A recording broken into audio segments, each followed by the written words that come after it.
In this video, I'm going to show you how to do a video message on WhatsApp. So if you're using WhatsApp, you can do a voice message and you can also do a video message. So for the sake of this video, I'm going to walk you through the steps that you can easily do a video message on WhatsApp, showing your face yourself. So if at the end of this video, you found this video helpful and informative, please don't forget to like and subscribe. Now, when you want to do a video message on WhatsApp, the first thing you want to do is you want to open the WhatsApp application on your device. So it could be Android and it could be iPhone. Then once open the message just like this, select the message where you want to leave a video message on WhatsApp, and then click on this camera icon, and here you want to select video, then press and hold this to start the video.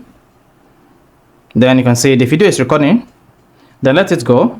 So once you press and hold the video and you stick it just like this, the video is going to go ahead and start recording. You can also use this camera switch or flip to switch the camera.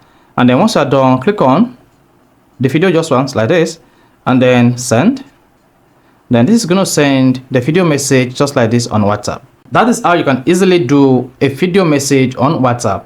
Before the latest update was released, you just need to switch on this mic icon, then switch on it to switch from mic to camera. But now that there is a latest version in town, all you just need to do is click on this camera icon and then select video, and then leave your message in video on WhatsApp. So this is how you can easily do a video message in WhatsApp. So if this is helpful and informative, please don't forget to like and subscribe.